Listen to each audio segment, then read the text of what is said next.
Hello friends, welcome back to cinema secrets review channel. இன்னைக்கு நம்ம சேனலில் நான் எந்த படத்தை விமர்சனம் பண்ண போகிறேன் அப்படின்னு பார்த்தீங்கன்னா, ஜூலியஸ் ஓனா அவர்களின் இயக்கத்தில் ஆண்டனி மேக்கி அவர்களின் நடிப்பில் வெளியான captain America brave new world அப்படின்ற ஒரு படத்தை பற்றி தான் விமர்சனம் பண்ண போகிறோம். இந்த படம் வந்து மார்வல் சீரிஸில் இடம்பெற்ற ஒரு சூப்பர் ஹீரோ படம் அப்படின்றது எல்லாருக்குமே தெரியும். கிட்டத்தட்ட $180 மில்லியன் செலவு பண்ணி $414 இந்த படம் வந்து கலெக்ஷன் பண்ணியிருக்குன்னா பார்த்துக்கோங்களேன். ஸோ இந்த படத்தோட கதை எப்படி இருக்குது, இந்த படத்தோட பாசிட்டிவ்ஸ் மற்றும் நெகட்டிவ்ஸ் என்ன அப்படின்றத பற்றி தான் இப்போ இந்த வீடியோவில் தெளிவாக பேச போகிறோம் நண்பர்களே. அதாவது கேப்டன் அமெரிக்கா சிவில் வார் அப்படின்ற ஒரு படத்தை பார்க்கும்போது அதில் கேப்டன் அமெரிக்கா அவர்களோட எண்ட் வெர்ஷன் நம்ம பார்த்துருப்போம் இல்லைங்களா. ஸோ அவரு கூடயே சுற்றிட்டு இருக்கக்கூடிய வில்சன் அப்படின்ற ஒரு கேரக்டர் தான் நியூ கேப்டன் அமெரிக்கா அப்படின்ற மாதிரி அனௌன்ஸ் பண்ணிட்டு போயிருப்பாங்க. அதாவது எந்த படங்க, இந்த இன்ஃபினிட்டி வார்லாம் முடிஞ்சதுக்கப்புறம் என் கேமில் அனௌன்ஸ் பண்ணியிருப்பாங்க பார்த்தீங்களா. ஸோ இதுக்கப்புறமா வில்சன் அவர்கள் பொறுப்பு எடுத்திருக்கக்கூடிய புது வெர்ஷன் தான் இந்த captain America brave new world அப்படின்ற ஒரு படம்.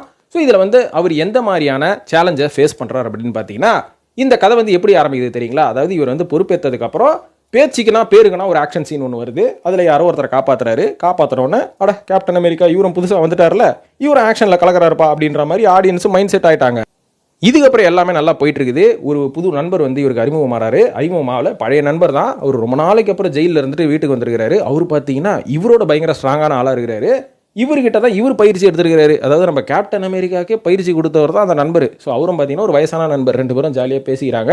அந்த மாதிரி பேசும்போது இந்த படம் ஆரம்பித்த புதுசில் ஒரு மிகப்பெரிய ஒரு சம்பவத்தை செய்வார் கேப்டன் அமெரிக்கா. இதனால் பிரசிடென்ட் கையிலிருந்து பாராட்டு மழை பொழிஞ்சது மட்டும் இல்லாமல், உங்களை ஒரு முக்கியமான ஒரு ஈவெண்ட்டுக்கு கூப்பிட்றேன், ஒரு மீட்டிங்க்கு கூப்பிட்றேன்.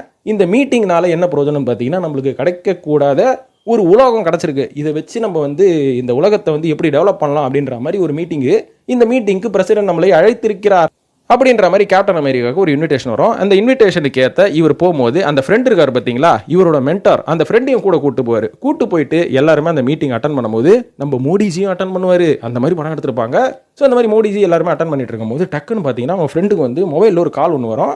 அதை பார்த்த உடனே ஏதோ ஒன்று அவருக்கு மனசில் வந்து ஏதோ ஒன்று படம் போல இருக்குது. அவரோட பிரெயின்லாம் சேஞ்ச் ஆகி உடனே என்ன பண்ணுவார், டக்குன்னு அங்கே இருக்கிற செக்யூரிட்டி 2 பேரும் அடிச்சு போட்டு கையில் இருக்கிற கண்ணை வச்சு பிரசிடென்ட்டை கொலை பண்ணுறதுக்கு முன் வருவார் கேப்டன் அமெரிக்கா அவர்களோட நண்பர். இதை பார்த்து பேரதிர்ச்சியான கேப்டன் அமெரிக்கா, பாவி என் நண்பனாச்சே, இவன் இந்த மாதிரிலாம் ஐடியா இல்லாத ஆளுங்க, ரொம்ப நல்லவன், இவன் ஏன் வந்து பிரசிடென்ட்டை கொலை பண்ண போகிறான் அப்படின்ற மாதிரி ஃப்ரெண்டை தடுக்கிறதுக்குள்ள அந்த கூட்டத்தில் இருக்கிற 4 பேர் டக்குன்னு மொபைலில் கால் வந்தவொடனே எடுத்து பிரசிடென்ட்டை காலி பண்ண பார்ப்பாங்க. அதுக்கப்புறம் பிரசிடென்ட்டை சேவ் பண்ணி இப்படி வீட்டுக்கு அமிச்சதுக்கப்புறமா கேப்டன் அமெரிக்கா மேலே ஒரு பிளாக் மார்க்கு, உன் ஃப்ரெண்டு வந்து கொலை பண்ண பார்த்துட்டால பிரசிடென்ட்டை, என்ன நடக்குது அப்படின்ற மாதிரி ஒரு விசாரணை போயிட்டு இருக்கும். இந்த மாதிரி விசாரணை போகும்போது கதை வந்து அடுத்த கட்டத்தில் நகரும் போது தான் ஒரு ட்விஸ்ட்டே வருங்க. என்ன ட்விஸ்ட்டுன்னு பார்த்தீங்கன்னா, இன்கிரீடபிள் ஹல்க் அப்படின்ற மாதிரி நம்ம எல்லாருமே ஒரு படம் பார்த்துருப்போம். 2008 அந்த படம் ரிலீஸ் ஆச்சு. அந்த படத்தில் மிஸ்டர் ப்ளூ அப்படின்ற ஒரு கேரக்டர் வச்சு தான் அந்த படத்தை முடிப்பாங்க பார்த்தீங்களா.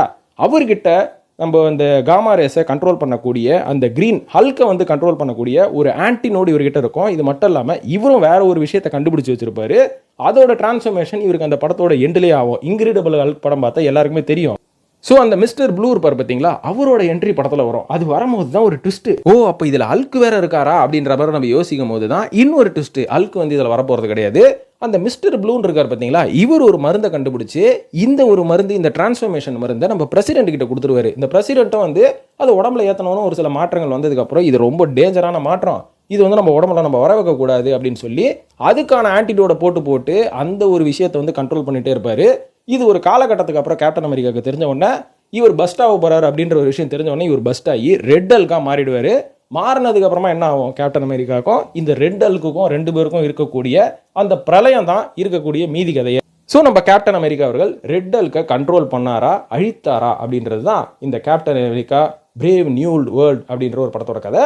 ஸோ இதுதான் இந்த கதையாக இருந்தாலும், இன்ட்ரெஸ்டிங்காக இருந்தாலும், இந்த படத்தோட பாசிட்டிவ்ஸ் மற்றும் நெகட்டிவ்ஸ் என்ன அப்படின்னு கேட்டிங்கன்னா, இந்த படத்தோட முதல் பாசிட்டிவே இந்த படத்தோட விஷுவல் தான். ஆக்சுவலாக வந்து நம்ம ஹாலிவுட் படம் எது எடுத்துக்கிட்டாலும், அதுவும் முக்கியமாக இந்த மாதிரி சூப்பர் ஹீரோஸ் படம் எடுத்துக்கிட்டாலும் விஷுவலி வந்து இவங்களோட ட்ரீட்மெண்ட்டு செமையாக இருக்கும்.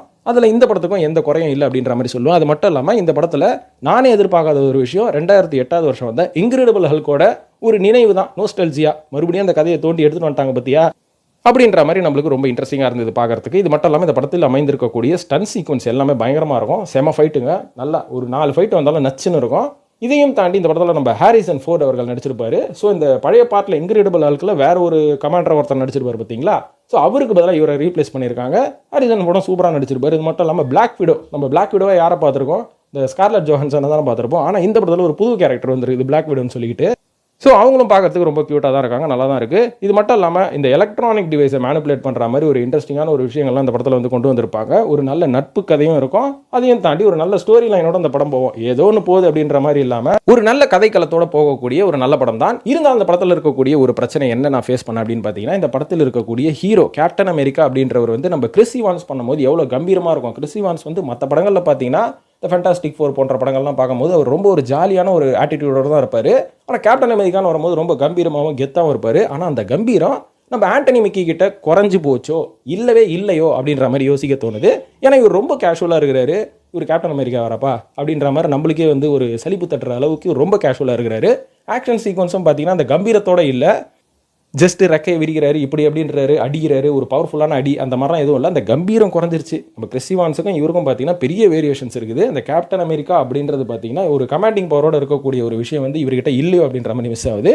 ஆனால் இனி வரும் காலங்களில் அந்த சேஞ்சஸ் நடக்குமா அப்படின்ற மாதிரி தெரியல. அது மட்டும் தான் எனக்கு கொஞ்சம் நெகட்டிவாக பட்டுது.